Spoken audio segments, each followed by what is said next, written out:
الحمد لله والصلاة والسلام على رسول الله. أما بعد، بسم الله الرحمن الرحيم.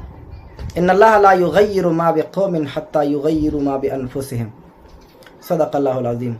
عزتمندو، قومونه چې تباه کیږي، بربادیږي، د دې وجه څه ده؟ تاسو به د ډیرو علماو نه دا خبرې اوري، ډیرو دانشمندانو هوښیارانو نه به دا خبرې اوري چې ګوره منګه د قرآن کریم په یو آیات باندې عمل پریخه چې الله فرمایي واعدوا لهم ما استطعتم من قوة. تاسو د کافر په مقابله کې قوت تیار کړئ،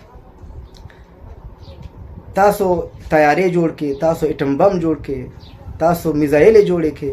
نو کدا منګه کړه وای په دې آیات باندې عمل کړه وای نو منګ مسلمان امت به اوس ذلیل نه وای، خو منګه دا ونک.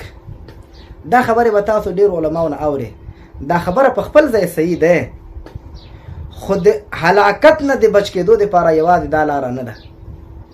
ځکه د یو آیات په یو آیات باندې عمل پرې ښودلو په وجه باندې چې انسان دومره ذلیله کیږي، نو په سلګونو حکمونه د الله چې موږ تاسو د ورځې د خپل لاندې ږدو په هغې عمل نه کوو، نو د هغې به څومره خطرناکه نتیجه وي. د دې وجې نه عزتمندو، قومونه چې بربادیږي، قومونه چې هلاکیږي، هغه د قومونو د ګناهونو په وجه باندې تباه کیږي، بربادیږي. چې کله قوم کې سرکشي پیدا شي، قوم کې طغیان پیدا شي، په اجتماعي طریقې سره قوم په فحاشي، په عیاشي، په بيدینی، په دنیا پرستی کې اخته شي، دا د قوم د تباهي او د بربادۍ سبب دی.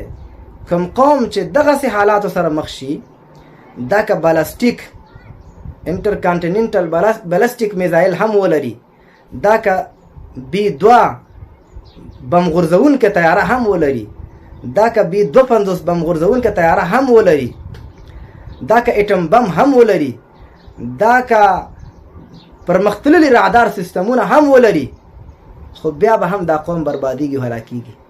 د الله د نافرمانۍ په وجه چې د الله غصه کوم قوم ته متوجه کیږي، هغه بیا ټکنالوژي او ترقی هغه نشي بچ کولی.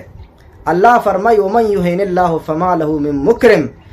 کوم خلق چې الله سپک او ذلیل کی، بیا هغې ته څوک عزت نشي ورکولی، بیا اټم بم تا ته عزت نشي درکولی، بیا نیو انټرکانټیننټل بالستیک میزایل تا ته ترقی نشي درکولی، بیا د الله عذاب نه تا هغه نشي بچ کولی، بیا B2 بمبرز او B52 بمبرز دا بیا تا د هلاکت نه نشي بچ کولی. د دې وجه نه یوازې دا فکر چې موږ ځکه ذلیله یو چې موږ ترقي ونه کړه، موږ تیاری ونه کړ، یوازې د موږ د ذلت سبب دا دی، دا خبره صحیح خبره نه ده.